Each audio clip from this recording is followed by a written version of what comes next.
നമസ്കാരം, ബിസിനസ് ഡയലോഗിലേക്ക് സ്വാഗതം. ഈ 20-ാം തീയതി ഡൊണാൾഡ് ട്രംപ് അമേരിക്കയുടെ 47ാമത് പ്രസിഡന്റായി അധികാരമേൽക്കും. അമേരിക്കൻ താൽപ്പര്യങ്ങൾക്ക് മുൻഗണന നൽകുന്ന ട്രംപിൻ്റെ വിദേശ നയം ഒരേ സമയം ഇന്ത്യക്ക് അവസരങ്ങളും വെല്ലുവിളിയും ഉയർത്തുന്നു. ഇന്ത്യ-US വ്യാപാര ബന്ധത്തെ ട്രംപിൻ്റെ സ്ഥാനാരോഹണം ഏതു വിധത്തിൽ സ്വാധീനിക്കുമെന്ന ആശങ്ക നിലനിൽക്കുന്നു. വിവിധ ഉൽപ്പന്നങ്ങൾക്ക് ഉയർന്ന നികുതി ഏർപ്പെടുത്തുമെന്ന് ട്രംപ് സൂചിപ്പിച്ചു കഴിഞ്ഞു. ഇമിഗ്രേഷൻ നിയമത്തിൽ മാറ്റം വരുത്തുകയാണെങ്കിൽ അത് ഇന്ത്യൻ പ്രൊഫഷണലുകളുടെ സാധ്യതകളെ പ്രതികൂലമായി ബാധിക്കാം. ഈ വിഷയമാണ് ഇന്ന് ബിസിനസ് ഡയലോഗ് ചർച്ച ചെയ്യുന്നത്.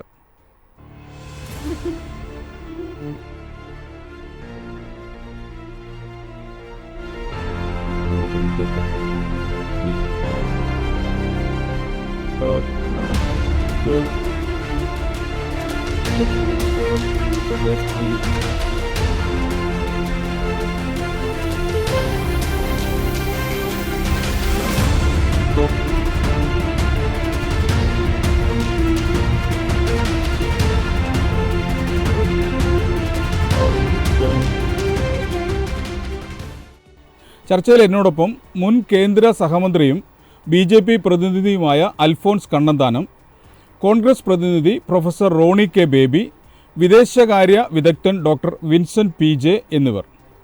ആദ്യം ശ്രീ വിൻസെൻ്റ്, ട്രംപിൻ്റെ രണ്ടാം വരവിനെ ആശങ്കയോടെയാണ് പല രാജ്യങ്ങളും കാണുന്നത്. ഇന്ത്യക്ക് ട്രംപിൻ്റെ നയങ്ങൾ ഏതെങ്കിലും തരത്തിൽ ഭീഷണിയാവാനുള്ള സാധ്യതയുണ്ടോ? അത് സ്വാഭാവികമായും അദ്ദേഹം എടുക്കുന്ന നിലപാടുകളെ ആശ്രയിച്ചിരിക്കും. ട്രംപിന്റെ ആദ്യത്തെ പ്രസിഡൻസി 2016 മുതൽ ഉള്ള 4 വർഷക്കാലം അദ്ദേഹത്തിന്റെ നിലപാടുകളെ പൊതുവിൽ വിലയിരുത്തുന്നത് അപ്രതീക്ഷിതമായ നിലപാടുകൾ എടുക്കും എന്നുള്ളതാണ്. കൺസിസ്റ്റൻസി കുറവാണ്.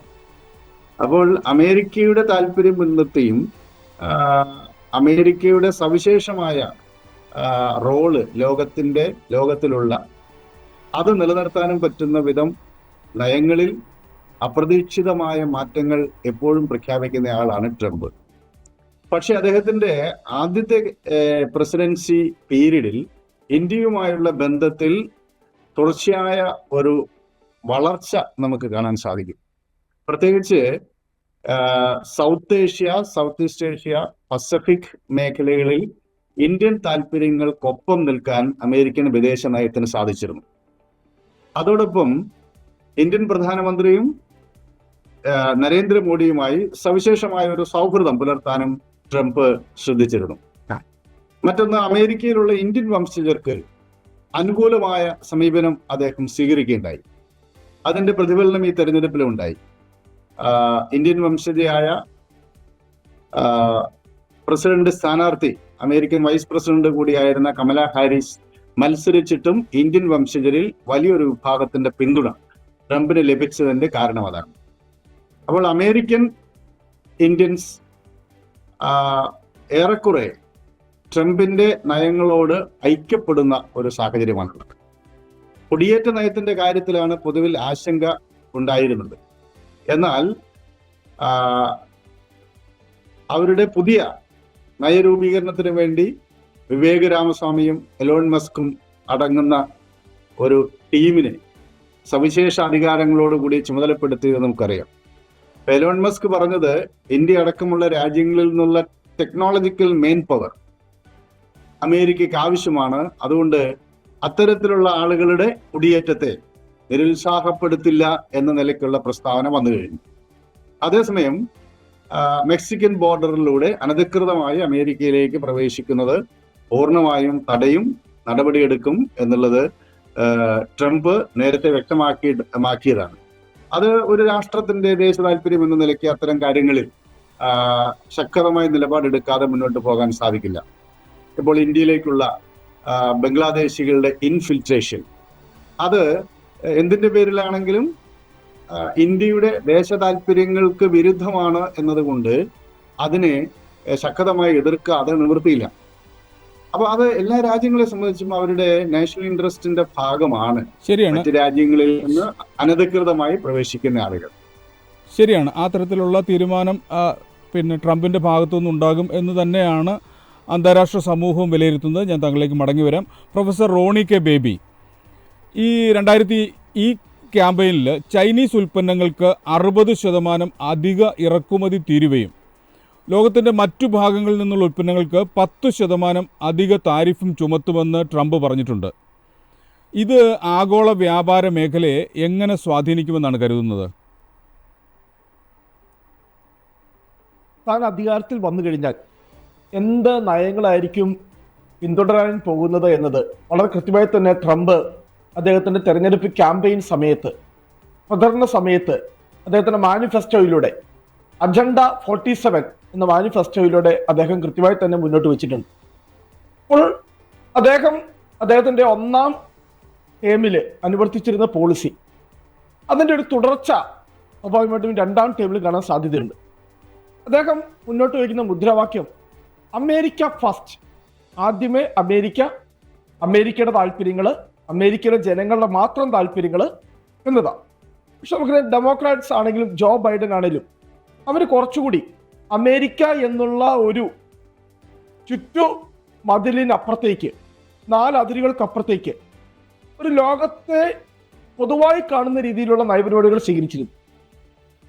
ട്രംപ് അതിന് വിരുദ്ധമായ നയങ്ങൾ സ്വീകരിച്ചത് കൊണ്ടാണല്ലോ ആഗോള കാലാവസ്ഥ ഉച്ചകോടി ചർച്ച ചെയ്യുന്ന ആ ഒപ്പുവെച്ച പാരീസ് കരാറിൽ നിന്നും ഏകപക്ഷീയമായി അമേരിക്ക പിൻവാങ്ങിയത്.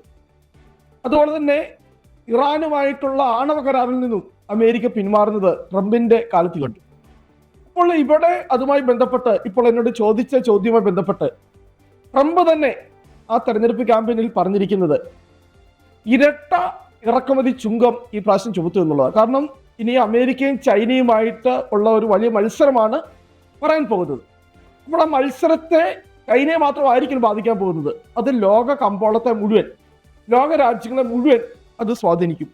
അപ്പോൾ അതിൻ്റെ ഒരു നെഗറ്റീവ് ഇഫക്റ്റ് വരാൻ പോകുന്ന രാജ്യം ഞാൻ മനസ്സിലാക്കുന്നത് ഇന്ത്യ. കാരണം നമ്മുടെ കയറ്റുമതിയുടെ ഒരു വലിയ പങ്ക് എന്ന് പറയുന്നത് അമേരിക്കയിലേക്കാണ്. കഴിഞ്ഞ 10 വർഷം മാത്രം, അതായത് 2014 മുതൽ 2024 വരെ $77.53 ബില്യൺ കയറ്റുമതിയാണ് നമ്മൾ അമേരിക്കയിലേക്ക് നടത്തിയത്. അപ്പോൾ അമേരിക്കൻ ഇറക്കുമതി അമേരിക്കയിലേക്ക് ഇറക്കുമതി ചെയ്യുന്ന ഉൽപ്പന്നങ്ങൾക്ക് ഇരട്ട ചുങ്കമോ അല്ലെ ലെവിയോ, അഡീഷണൽ ലെവിയോ ഒക്കെ ചുമത്തുവാൻ തീരുമാനിച്ചാൽ അത് ഏറ്റവും പ്രതികൂലമായി ബാധിക്കാൻ പോകുന്നത്, 1 നമ്മുടെ IT സെക്ടറിനെ ആയിരിക്കും. 2 നമ്മുടെ ഈ പറയുന്ന ബയോ അല്ലെങ്കിൽ ഈ പറയുന്ന മരുന്ന് നിർമ്മാണ കമ്പനികളെ ആയിരിക്കും. 3 എന്ന് പറയുന്നത് നമ്മുടെ ഇവിടുത്തെ ടെക്സ്റ്റൈൽ ഇൻഡസ്ട്രി ആയിരിക്കും. അപ്പോൾ ഇന്ത്യയുടെ ഏറ്റവും വലിയ 3 അവിടേക്കുള്ള എക്സ്പോർട്ടിംഗ് എന്ന് പറയുന്നത് IT, ഫാർമസ്യൂട്ടിക്കൽ ആൻഡ് ടെക്സ്റ്റൈൽ. അപ്പോൾ ഇതിനെ വളരെ പ്രതികൂലമായി ബാധിക്കാൻ സാധ്യതയുണ്ട്. കാരണം ഞാൻ കൃത്യമായി പറയാം. കാരണം 1ാം ട്രംപിന്റെ കാലത്ത് അദ്ദേഹം ഇതുപോലെയുള്ള തൊഴിലാളി നിയന്ത്രണ നയങ്ങൾ നടപ്പാക്കിയപ്പോൾ അമേരിക്കയിലെ, ഇന്ത്യയിലെ ഏറ്റവും വലിയ 3 IT കമ്പനികളായിട്ടുള്ള, ഒന്ന് TCS, 2 എന്ന് പറയുന്നത് ഇൻഫോസിസ്, അങ്ങനെയുള്ള പ്രധാനപ്പെട്ട വിപ്രോ, അങ്ങനെയുള്ള 3 കമ്പനികളുടെ സ്റ്റാഫിൽ ഏകദേശം 50 മുതൽ 70% വെട്ടിക്കുറവ് വരുത്തി. 1ാം ട്രംപിന്റെ കാലത്ത്. അപ്പോൾ ഈ 2ാം ട്രംപിന്റെ ഭരണത്തിലും ഞാൻ മനസ്സിലാക്കാൻ പോകുന്ന സാധ്യത, അത് ട്രംപ് തന്നെ പറഞ്ഞു കഴിഞ്ഞു.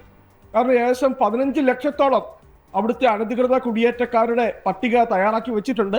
അതിൽ ഏകദേശം 20,000-ഓളം ആളുകൾ ഇന്ത്യയിലുണ്ട് എന്നൊക്കെ. അതുപോലെ തന്നെ അടിയന്തരാവസ്ഥ പോലും പ്രഖ്യാപിച്ചേക്കും എന്നുള്ള രീതിയിലുള്ള ചർച്ചകൾ അമേരിക്കയിലുണ്ടായി. കാരണം എന്താ, ഈ പറയുന്ന അവിടെയുള്ള നിയമവിരുദ്ധമായിട്ടുള്ള അഭയാർത്ഥികൾ പറയാൻ പറ്റത്തില്ല, അവിടെയുള്ള തൊഴിലാളികളെ, അവിടെ നിയമവിരുദ്ധമായി അനധികൃതമായി അവിടെ താമസിക്കുന്ന തൊഴിലാളികളെ തിരിച്ചയക്കാൻ വേണ്ടിയിട്ട് ഏതെങ്കിലും ബഹുമാനപ്പെട്ട ശ്രീ വിൻസെന്റ് അദ്ദേഹം ചൂണ്ടിക്കാണിക്കുകയുണ്ടായി. അല്ലെങ്കിൽ ടെക്നിക്കൽ നോഹൗ ഉള്ള അല്ലെങ്കിൽ നല്ല സാങ്കേതിക മികവ് പുലർത്തുന്ന ആളുകളെ ഒരുപക്ഷെ അവിടെ തുടരാൻ വേണ്ടി അനുവദിച്ചേക്കാം.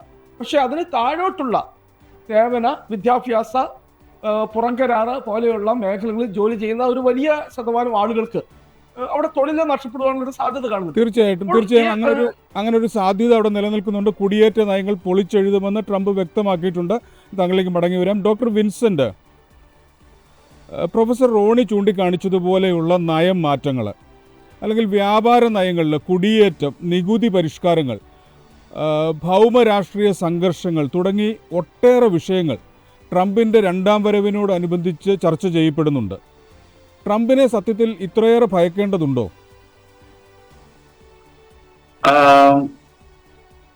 യഥാർത്ഥത്തില് പ്രൊഫസർ റോണി സൂചിപ്പിച്ച വളരെ പ്രധാനപ്പെട്ട കാര്യമാണ്.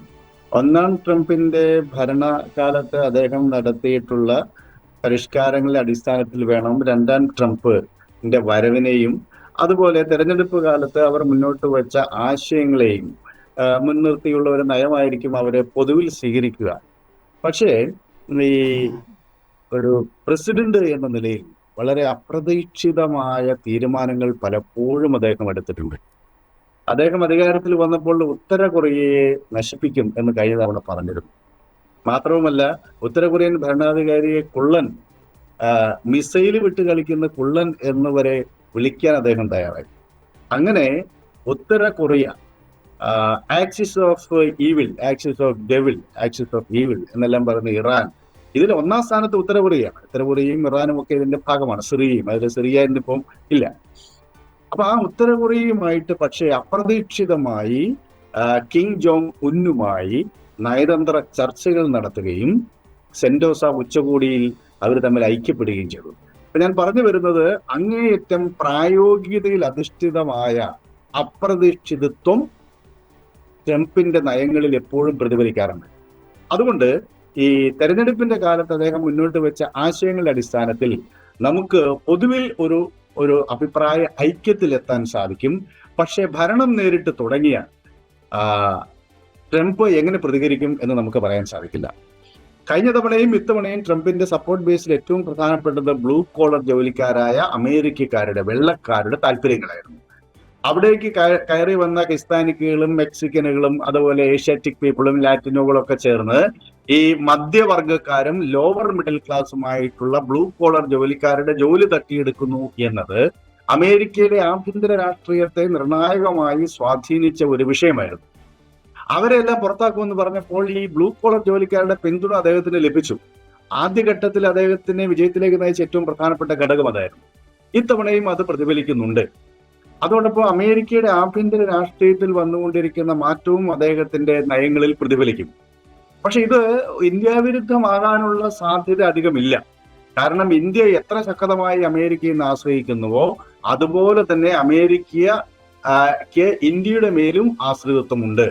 ഉദാഹരണമായിട്ട് west Asia, south Asia, south east Asia, east Asia എന്നീ സുപ്രധാന മേഖലകളിൽ അമേരിക്കയ്ക്ക് അതിന്റെ താല്പര്യങ്ങൾ മുന്നോട്ട് കൊണ്ടുപോകണമെങ്കിൽ ഇന്ത്യൻ സഹായമില്ലാതെ ഒരു ഇഞ്ച് മുന്നോട്ട് പോകാൻ സാധിക്കില്ല. അതിന്റെ ഭാഗമായിട്ടാണ് കഴിഞ്ഞ തവണ ഇപ്പൊ ഇന്ത്യ, മിഡിൽ ഈസ്റ്റ്, യൂറോപ്പ് സാമ്പത്തിക ഇടനാഴി പോലെയുള്ള വലിയ സംരംഭങ്ങൾ വരുന്നു.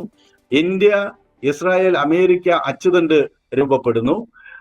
ക്വാഡ് തുടങ്ങിയ സംവിധാനങ്ങളിലൂടെ ഈസ്റ്റ് ഏഷ്യയിൽ ജപ്പാനും ഓസ്ട്രേലിയയും അമേരിക്കയും സൗത്ത് കൊറിയയും അടങ്ങുന്ന ആ മേഖലയിൽ ഇന്ത്യ, അമേരിക്കൻ പക്ഷത്തോടൊപ്പം ഇന്ത്യ ഐക്യപ്പെടുന്നു.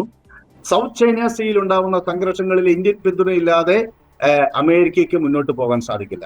അപ്പോൾ ഈ ഏഷ്യൻ മേഖലയിൽ ചൈനയുമായിട്ടുള്ള വ്യാപാര യുദ്ധം ഒരു യാഥാർത്ഥ്യമായ ഘട്ടത്തിൽ ചൈന മുന്നോട്ട് വെക്കുന്ന ഈ ബെൽറ്റ് ആൻഡ് റോഡ് ഇനീഷ്യേറ്റീവും അതിന്റെ ഭാഗമായി അവർ ഏഷ്യ, യൂറോപ്പ്, ആഫ്രിക്ക മേഖലയിൽ ഇപ്പോൾ സൃഷ്ടിച്ചുകൊണ്ടിരിക്കുന്ന ഒരു ഇക്കണോമിക് എംപയർ, ഒരു സാമ്പത്തിക സാമ്രാജ്യമുണ്ട്.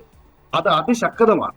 അതിനോട് കോമ്പീറ്റ് ചെയ്യണമെങ്കിൽ ലോകത്തിലെ ഏറ്റവും വലിയ മൂന്നാമത്തെ സാമ്പത്തിക ശക്തിയായി മാറിക്കൊണ്ടിരിക്കുന്ന, പർച്ചേസിംഗ് പവർ പാരിറ്റിയിൽ ഇപ്പോൾ 3ാം സ്ഥാനത്ത് നിൽക്കുന്ന ഇന്ത്യയെ, അതുപോലെ ലോകത്തിലെ ഏറ്റവും ജനസംഖ്യയുള്ള രാഷ്ട്രം എന്ന നിലയിലും ലോകത്തിലെ ഏറ്റവും വലിയ മാർക്കറ്റ് എന്ന നിലയിലും ഇന്ത്യയെ അവഗണിക്കാൻ അമേരിക്കയ്ക്ക് കഴിയില്ല. അതുകൊണ്ട് ഈ ഭൗമ രാഷ്ട്രീയത്തിലെ ഈ ബലതന്ത്രങ്ങൾ സ്വാഭാവികമായിട്ടും ഇന്ത്യൻ താല്പര്യങ്ങളെ പുറങ്കാല് കൊണ്ട് തട്ടിക്കളയാൻ ഒരു കാരണവശാലും അത് ഏത് അമേരിക്കൻ പ്രസിഡന്റിനും കഴിയാത്ത ഒരു സാഹചര്യമുണ്ട്.